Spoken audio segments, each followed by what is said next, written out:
আমন্ত্রণ জানাচ্ছি গণিতের আরো একটি ক্লাসে টেকনিক ইজি এডুকেশনের পক্ষ থেকে। আজকের ক্লাসে আমরা বরিশাল বোর্ড 2025 সালে আসা একটি প্রশ্ন সমাধান করব। তোমরা একটু প্রশ্নটা দেখে নাও। প্রশ্নে আমরা দেখতে পাচ্ছি যে প্রশ্নের উদ্দীপক আছে দুইটা। ক নম্বর প্রশ্ন সমাধান করার জন্য আমাদের উদ্দীপকের প্রয়োজন হচ্ছে না। বলা হচ্ছে যে 0.0235 এর সাধারণ লগের পূর্ণক নির্ণয় করো। তো এইটাকে আমরা দুইটা পদ্ধতিতে তোমাদের এই পূর্ণক নির্ণয় করা শেখাবো।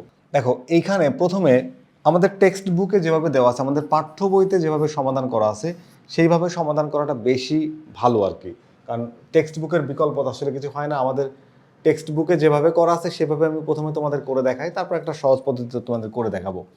ওকে, তাহলে দেখো এখানে আছে কি, এখানে এই যে প্রদত্ত রাশিতে কি আছে বলো তো, 0.0235 এর সাধারণ লগের পূর্ণক নির্ণয় করো। তো আমি প্রথমে ক্যালকুলেটর ব্যবহার করতে হবে। তাহলে ক্যালকুলেটর ব্যবহার করি বা ব্যবহার করে পাই। তো ক্যালকুলেটর ব্যবহার করে আমাকে প্রথমে কি করতে হবে, দেখো প্রথমে ক্যালকুলেটর তুমি যে কাজটা করো, প্রথমে ক্যালকুলেটর অন করবা, এই যে অন করে দিলা। এরপরে যে তুমি কি করবা, দেখবা যে ক্যালকুলেটরের মধ্যে লগ নামে একটা অপশন আছে, একটা বাটনের উপরে সাধারণ লগ, এই লগটাকে ক্লিক করবা। এরপরে প্রেস করার পরে তুমি যাবা সমান সমান চিহ্নে। ও এরপরে হচ্ছে তুমি লগের পরে যে মানটা তুলবা, কি করবা, মানটা তুলবা। মানটা আমাদের এখানে দেওয়া আছে, এই যে আমি দেখাচ্ছি। মান হচ্ছে 0.0235। এইবার তুমি সমান সমান যদি দাও, সমান সমান যদি দিয়ে দাও তাহলে কি হয় দেখো, এরপরে তুমি সমান সমান প্রেস করো, এই এই বাটনে প্রেস করো, করার পর তুমি পাবা কি বলো তো, তুমি যে মানটা পেয়ে যাবা সেটা হচ্ছে যে লগ 0.0235। আমরা একটা মান পাচ্ছি, সেটা কি পাচ্ছি বলো তো, সেই মানটা হচ্ছে, আমরা এখানে সমান সমানটা দিয়ে দিই, এই সমান সমান দিয়ে পাচ্ছি আমরা তোমার হচ্ছে -1.62.893। এই যে আমি দশমিকের পর অনেকগুলো আসবে, তুমি 3-4টা লিখবা, 3-4টা, আমি 5টা লিখলাম অতিরিক্ত সতর্কতা অবলম্বনের জন্য। এখন দেখো এখানে দশমিকের আগে যে পার্টটা থাকে, যদি এটা পজিটিভ হতো, আমার একটা নেগেটিভ মান আসছে, কারণ লগের মান, এই মানটা যদি ছোট হয়, একের চেয়ে ছোট হয়, অর্থাৎ যথেষ্ট ছোট হয়, তাহলে মানটা নেগেটিভ আসবে। আর এটা একের চেয়ে বড় হয় বা তার চেয়ে বড় হয়, তাহলে এখানে পজিটিভ আসে। তাহলে এখানে আমরা, আর 1 হলে তো 0 হয়, তোমরা জানো যে কে বেস log 1 = 0। তাহলে এটা যেহেতু ছোট, একের চেয়ে ছোট, আমাদের নেগেটিভ আসছে। এখন নেগেটিভের মধ্যে দুইটা পার্ট থাকে, নেগেটিভ হোক পজিটিভ হোক, এই অংশ এটার মধ্যে দুইটা পার্ট থাকে অ্যান্সারটার মধ্যে, একটা হচ্ছে পূর্ণক, একটা হচ্ছে অংশক। পূর্ণ কোনটা, যেটা পূর্ণ সংখ্যায় থাকবে, যেটা পূর্ণ সংখ্যায় থাকবে, আর পরে দশমিকের পরে যেটা থাকবে সেটা সাধারণত অংশক হবে। এখন কথা হচ্ছে অংশকটা ঋণাত্মক হতে পারবে না, অংশকটা হতে হবে কি, ধনাত্মক। যদি অংশকটা ধনাত্মক হয়, তাহলে অংশকটা ধনাত্মক করতে গেলে আমাকে কি করতে হবে, তাহলে ঋণাত্মকের পরিমাণটা বাড়াইতে হবে। এখানে আছে কত বলো তো, -1, তুমি লেখো পরের সংখ্যা -2। তাহলে -2 দিলাম, এখানে কত যোগ করলে আমি এই সংখ্যাটা পাবো, কত যোগ করলে, তাহলে তুমি এক কাজ করো, দেখো আমরা এটার সাথে যদি 0.3706 কটা নিলাম, তুমি চাইলে আরও নিতে পারো, 37106, 106 এরপরে আর দরকার নাই, আমার এই কটাই যথেষ্ট। ওকে, তাহলে কি করছি একটু খেয়াল করে দেখো, আমরা এখানে দশমিকের এই সংখ্যাটাকে, এটা হচ্ছে আমাদের অংশক, এটা কি বলতো, এই দশমিকের পরে যে সংখ্যাটা থাকে এটা হচ্ছে অংশক। তাহলে এই অংশকটাকে আমরা পাবো হচ্ছে ধনাত্মক, এই যে তার জন্য এই পরিমাণটা বাড়াতে হয়েছে, মানে এইটার সাথে তুমি -2 থেকে এই সংখ্যাটা যোগ করলে, -2 এর সাথে এই সংখ্যাটা যোগ করলে তোমার উপরের সংখ্যাটা হবে। ভালো করে খেয়াল করো, -2 এর সাথে এই সংখ্যাটা যোগ করলে কি উপরের সংখ্যাটা হবে, তাহলে এটা ধনাত্মক হয়ে গেল আর এই সংখ্যাটা ঋণাত্মক। তার মানে এটা আমাদের অংশক আর এটা হচ্ছে পূর্ণক। কারণ প্রশ্নে যদি অংশক চাই তাহলে এটা অ্যান্সার করবা, যদি পূর্ণক চাই তাহলে এটা অ্যান্সার করবা। এখন এখানে এইটা হচ্ছে -1 ছিল, তাহলে আমাদের পূর্ণক কিন্তু -2। এই পূর্ণকটাকে আবার এভাবে লেখা হয় যে তোমার এই -2 এটাকে আবার এই 2 এর মাথার উপরেও দিয়ে লেখা হয়। তো 2 এর এমসিকিউতে দেখবা অনুসার 2 এর মাথার উপর নেগেটিভ চিহ্নটা আছে, তারপরে এটাকে তুমি চাইলে উপরে, অর্থাৎ উপরেও বসাতে পারবা। তাহলে আমাদের পূর্ণক হচ্ছে কত, -2, বা এইভাবে, অথবা তুমি চাইলে এইভাবেও লিখতে পারো। এখন আমরা পূর্ণক বের করলাম, তাহলে অ্যান্সারটা কীভাবে লিখবো, অ্যান্সারটা লিখবো হচ্ছে যে 0.0235 এর সাধারণ লগের পূর্ণক, পূর্ণক কত আসছে এইভাবে লিখতে পারো, অথবা তুমি চাইলে -2 এভাবে যে কোনো একভাবে, দুইটা লেখার দরকার নাই, যে কোনো একটা। এই যে এটা আসছে। যদি অংশক বলতো তাহলে এখানে পূর্ণকের পরিবর্তে অংশক লিখে এটা অ্যান্সার করতা। আর যদি দেখো একটা পজিটিভ লগ যদি তুমি নিয়ে কাজ করো, ধরো 1 2 3 5, এটা যদি তুমি লগের মধ্যে উঠাও তাহলে লগ 1 2 3 5 তুমি পাচ্ছ হচ্ছে 3 পয়েন্ট, এটা পাচ্ছ হচ্ছে 3.0966, এই যেরকম একটা মান পাচ্ছ। যদি তুমি এটা এই লগটাকে যদি তুমি ক্যালকুলেট করো একই রকম একই প্রসেসে এই মানটা পাবা। তাহলে এই ক্ষেত্রে এইটা হচ্ছে অংশক আর এটা হলো পূর্ণক। যেহেতু এটা পজিটিভ, এখানে আর কিছু করার দরকার নেই, ডিরেক্ট তুমি অ্যান্সার লিখতে পারবা। বাট নেগেটিভ হইলে অংশকটাকে পূর্ণ সংখ্যা বানানোর জন্য পূর্ণককে আরও মাইনাসের দিকে আরও ছোট করা হয়েছে। -1 ছিল -2, এটাকে পজিটিভ বানায় ফেললাম। তাহলে এটা হচ্ছে আমাদের এখন পূর্ণক। এটা হচ্ছে অ্যাকচুয়াল প্রসেস একটা অংশক এবং পূর্ণক বের করার। আমাদের টেক্সট বুকে দেখবা যে 4.3 মধ্যে এটা বিস্তারিতভাবে করা আছে। এখন আমি এটা তোমাদের ট্রিক্স শিখাই দিই। এই ট্রিক্সে তোমরা চাইলে এটাকে সমাধান করতে পারো। সেটা কি? সেটা হচ্ছে তুমি এক কাজ করো, এটা হচ্ছে বিকল্প পদ্ধতি। হ্যাঁ, বিকল্প।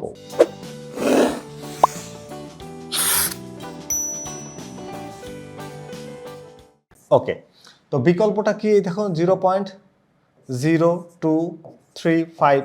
ওকে, চলো এখন এইখানে যদি আমি এক কাজ করি, এটাকে দশমিককে আমি যদি ভগ্নাংশ আকারে দেখাই, ধরো এই দশমিকের জন্য এই সংখ্যাটাকে প্রথমে লিখে নাও 235, সামনে 0 দেওয়া না দেওয়া সমান কথা, দিলাম না। এবার একটু খেয়াল করি, এই দেখো এই যে দশমিকের জন্য একটা 1 আর পরবর্তী 4টা সংখ্যার জন্য 4টা 0 দিলে আর ভগ্নাংশ এভাবে লেখা যায়। তোমরা জানো, ছোটবেলা তোমরা এগুলো শিখছো। এই সংখ্যাটাকে আবার আমরা চাইলে কি করতে পারি, লিখতে পারি হচ্ছে 235 ইন্টু 1 ডিভাইড এই 10,000কে তুমি চাইলে এইভাবে লিখতে পারো। 1/10,000কে আবার কিভাবে লেখা যায় বলো তো? 1/10,000কে আমরা কিন্তু চাইলে কি লিখতে পারি, 235 ইন্টু এখানে এই 10,000কে তুমি চাইলে 10⁴ লিখতে পারো। কি লিখতে পারো? 10⁴ লিখতে পারো। আবার তুমি এখানে 235 ইন্টু 10⁻⁴ এভাবেও লিখতে পারো, তাই না?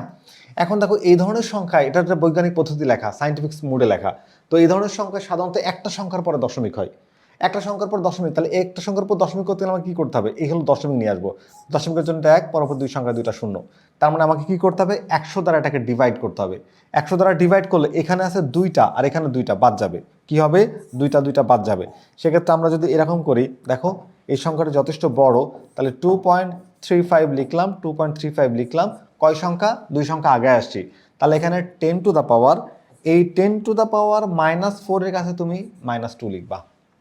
10⁻⁻4 এর কাছে কি লিখবা? -2 লিখবা। এই দেখো 10 এর উপর পাওয়ার আসছে কত? -2। এখানে 235 ছিল, এখন 2.35 আসছে।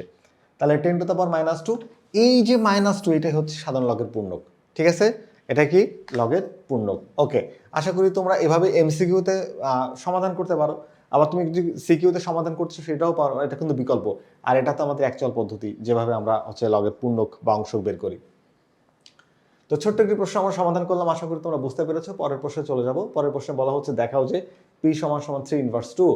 আচ্ছা, p হচ্ছে এই যে এখানে দেওয়া আছে, এই যে এখানে এই p এর মানটা 3/2 আমাকে দেখাতে হবে।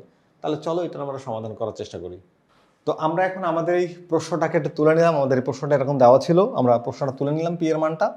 এখন আমরা এই মানটা বের করতে যাচ্ছি। তাহলে একটু সামনের দিকে আগানো যাক। দেখো 13m + 1 ডিভাইড হচ্ছে, এখানে পাওয়ার আর পাওয়ার কি হয়ে যাবে? গুণ হয়ে যাবে। পাওয়ার গুণ হলে 13m আর m মাল্টিপ্লাই করলে হবে m², আর m × -1, তাহলে m² - m হচ্ছে গুণ করলে। এই দিলাম ভাগ চিহ্ন। এখানে 169 তুমি চাইলে 13 এর উপর স্কোয়ার দিয়ে লিখতে পারো, এই দিলাম স্কোয়ার। 13 এর উপর স্কোয়ার করলে কি হয়? ইন্টু m + 1, পাওয়ার গুণ হয়ে যাবে। আর এই জায়গাতে দেখো 13 লিখলা, এই m - 1 আর m + 1 গুণ করলে হয় a² - b² সূত্র a + b × a - b। তার মানে m² - 1² একের উপর তো স্কোয়ার দেওয়া লাগে না, দিলাম না। আচ্ছা, এখন এক কাজ করি, কি করি বলো তো? এই যে এই দুইটার বেস তো সেম, দুইটা বেস সেম হলে বেস কমন নেওয়া যাবে, নিলাম 13 কমন। তাহলে m + 1, এটা ভাগ চিহ্ন, ভাগ মানে হচ্ছে বিয়োগ লগের নিয়ম অনুযায়ী। তাহলে এটা -m² আর -m হয়ে গেল। এই ভাগ চিহ্নটাকে দাও, দিলাম। এখানেও দেখো এই যে সেম বেস দুইটা আঁকি, তাহলে দুইটা বেস থেকে যদি একটা বেস তুমি লেখো, একটা বেস যদি তুমি লেখো তাহলে 13, এখানে হচ্ছে এবার এটা বসবে, তাহলে এটাকে হিসাব করে বসাই একবারে। তাহলে 2m প্লাস 2, এটা কি চিহ্ন? ভাগ চিহ্ন। ভাগ মানেই হচ্ছে বিয়োগ, তাহলে বিয়োগ হয়ে যাবে মাইনাস এম স্কোয়ার, আর মাইনাসে আর এই মাইনাসে মাইনাসে কি হয়ে যাচ্ছে? প্লাস, প্লাস 1, এই যে প্লাস 1। তো এইবার আবার আমরা দুইটা বেস থেকে আরেকটা বেস কমন নেব, এখানে বেস 13, এখানেও বেস 13, তাহলে 13 বেজের মধ্যে একটা বেস যদি কমন নাও, এই নিলাম কমন 13, তাহলে এই এম আর এম যোগ করলে হয় 2m, একবারে 2m লিখে দাও, সমস্যা নাই। এখানে প্লাস 1 মাইনাস এম স্কোয়ার, প্রথম পার্টের হিসাবটা ক্লোজ হলো। এবার আসে এখানে মাইনাস চিহ্ন, এটা ভাগ মানে কি? মাইনাস চিহ্ন, এটা কিন্তু অ্যাকচুয়ালি মাইনাস চিহ্ন, তো দিলাম হচ্ছে মাইনাস চিহ্ন। এবার হবে 2m মাইনাস, আর এই প্লাস, প্লাসে মাইনাসে আবারও -2, এটা মাইনাস আর হচ্ছে minus, minus plus m square, এটা মাইনাস, এটা প্লাস, প্লাসে মাইনাসে -1। এইবার চলো একটু হিসাব করা যাক, হিসাব করলে দেখি আমাদের অ্যান্সারটা মিলানো যায় কিনা। দেখো 13, এখানে 2m প্লাস 2m মাইনাস কাটা যায়, m square plus m square minus কাটা যায়, এই -1 প্লাস 1 কাটা যায়, শুধু -2 থাকে। কি থাকে? শুধু -2 থাকে। তো শুধু -2 থাকে, আমরা শুধু -2টাকে এখানে লিখবো -2, এই তো অ্যান্সার চলে আসছে। সুতরাং আমরা বলতে পারি যে p ইকুয়ালস টু 13 ইনভার্স 2। কি করতে বলছে? দেখাতে বলছে, দেখানো হলো। এই যে আমরা দেখাই দিলাম, খুবই সহজ একটি প্রশ্ন। আশা করি তোমরা এই কোশ্চেনটা বুঝতে পেরেছো, তোমাদের টেক্সট বুকেরই কোশ্চেন, শুধু এখানে 13, বই হয়তো 3, 5 এরকম থাকে, 3 দেওয়া ছিল বা 3, সেখানে 5 দিয়ে আসতে পারে, যে কোনো সংখ্যা দিয়ে আসতে পারে আর কি। এর পরের প্রশ্নে কিউ সমান সমান 2 হলে এক্স এর মান নির্ণয় করো, তাহলে কিউ এর একটু দেখে আসি আমরা। কিউটাকে একটু কি করব? দেখে আসবো। এই যে কিউ সমান সমান হচ্ছে 2 হলে এক্স এর মান নির্ণয় করো। তাহলে ভালো করে দেখো যে কিউ সমান সমান এই জিনিসটা দেওয়া আছে, আর কিউ সমান সমান 2 দেওয়া আছে। আমরা আমাদের প্রয়োজনীয় যে মানগুলো একটু তুলে নিলাম, যে কিউ সমান সমান এটা, আবার কিউ সমান সমান 2। যদি কিউ সমান সমান 3 base log x square minus 5x plus 3 আর কিউ সমান সমান 2 হয়, তাহলে এই কিউ আর কিউ যেহেতু সমান, তাহলে এই মানটা আর এই মানটা পরস্পর সমান হয়ে যাবে। তাহলে আমরা এক কাজ করতে পারি, এই অংশটা তার সমান করে দিলাম হচ্ছে এই অংশটা, এই যে সমান করে দিলাম, এবং সুতরাং দিয়ে আমরা অঙ্কটা সমাধান করার চেষ্টা করি। এখন আমরা এই সমীকরণটাকেই সমাধান করব। এখানে আমরা একটা সূত্র দিতে পারি, যেহেতু এক্স এর মান বের করতে হবে, লগটাকে সরাতে হবে। তোমরা কি ফর্মুলাটা একটু খেয়াল করো, এ বেস লগ বি সমান সমান যদি সি হয়, তাহলে আমাকে যদি এখানে এ, বি অথবা সি যে কোনো একটা মান বের করতে বলা হয়, তাহলে লগটাকে অবশ্যই সরাতে হবে। সেক্ষেত্রে আমরা ফর্মুলা অ্যাপ্লাই করব, এ টু দ্য পাওয়ার সি সমান সমান লিখতে পারবো হচ্ছে বি। তাহলে এ টু দ্য পাওয়ার সি সমান যদি বি লেখো, সেক্ষেত্রে আমাদের এই লগটা সরে যাচ্ছে, তখন তুমি এ বি সি এর মানটা বের করতে পারবে। ওকে, তাহলে আমাদের এখানে সেম প্রসেসটা আমরা অ্যাপ্লাই করব। দেখো এখানে এই 3 টু দ্য পাওয়ার 3 এর উপর স্কোয়ার সমান সমান এটা লেখা যাবে। কি লেখা যাবে? 3 এর উপর স্কোয়ার সমান এটা লেখা যাবে। তাহলে আমরা এখানে কি করব, এই যে 3 স্কোয়ার সমান সমান x square minus 5x plus 3। তো 3 স্কোয়ার করলে কত হয় বলো তো? 9 হয়। তো এখানে আমরা কি করলাম, লিখে দিই একবারে 9 equals to x square minus 5x plus 3। আচ্ছা, এই যে 9 পজিটিভ, ও পাশে গেলে কি হয়ে যাবে? নেগেটিভ হয়ে যাবে। তো নেগেটিভ হয়ে গেলে কত হচ্ছে, বা এখানে x square minus 5x plus 3, এইটা ওপাশে যে -9 হয়ে সমান সমান 0, রাইট সাইডে তুমি 0 দিয়ে দাও। আচ্ছা, এবার এখানে বিয়োগ করলে কত হয় বলো তো? বিয়োগ করলে কত হয়? 6, তাই না? তাহলে x square minus 5x minus 6 equals to 0। এখন আমরা এখানে মিডিল টার্ম ব্রেকিং করব। কি করব? Middle term breaking. তাহলে x square minus 6x plus x minus 6 equals to 0। তো কমন যায় প্রথম পার্টে, প্রথম পোর্শনে কি কমন নেওয়া যায়? প্রথম পোর্শনে আমরা কমন নিতে পারি হচ্ছে x। তাহলে x যদি কমন নিই, এখানে x কমন নিলে x মাইনাস 6 থাকবে, আর এখানে প্লাস 1 কমন নিলেও x মাইনাস 6 থাকবে, সমান সমান 0। দেখো এখানে দুইটা একই জিনিস আসছে দুইটা ব্র্যাকেটের মধ্যে, মানে আমি চাইলে আরেকবার কমন নিতে পারবো। যদি আরেকবার কমন নিই x মাইনাস 6, তাহলে এখানে থাকে হচ্ছে x plus 1 is equals to 0। দুই বা ততোধিক রাশির গুণফল শূন্য হলে একটি একটি সমান আলাদা করে শূন্য লেখা যাবে। তাহলে আমরা এখানে যদি আলাদা করে শূন্য লিখি, তাহলে কি হয় বলতো? হয় যে x মাইনাস 6 ইকুয়ালস টু 0, সুতরাং x ইকুয়ালস টু 6, অথবা অথবা x plus 1 equals to 0, x equals to -1। এই মানটা গ্রহণযোগ্য না, কারণ কি বলতো? x কি? x হচ্ছে, একটু দেখো না, x এখানে আসলে চলক আকারে আছে এবং x এর উপর স্কোয়ার আছে, আমরা x এর দুইটা মান নিতে পারবো। তাহলে কিউ এর মান এটা আছে, এক্স এর মান, এক্স এর আমি দুইটা মান আসছে, দুইটা মানই গ্রহণযোগ্য হবে। ওকে, তাহলে আমাদের অ্যান্সার আসছে কি বলতো?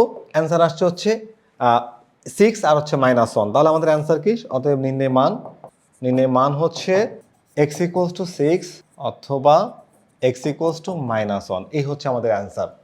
তো আমরাও কিন্তু আমাদের ইজি ম্যাথ বইতেও কিন্তু আমাদের জন্য এটাকে বেশ সহজ করেই সমাধান করে দিয়েছি। আশা করি তোমরা বুঝতে পেরেছো। এটা ছিল আমাদের বরিশাল বোর্ড, হ্যাঁ বরিশাল বোর্ড 2025 সালের একটি প্রশ্ন। এই প্রশ্নটি যারা প্রথম থেকে ক্লাসটি করলে, আশা করি তোমরা ক্লাসটি বুঝতে পেরেছো। পরবর্তীতে ফিরে আসবো আবারও নতুন কোনো গাণিতিক সমস্যা নেই। ততক্ষণ পর্যন্ত ভালো থেকো। আল্লাহ হাফেজ।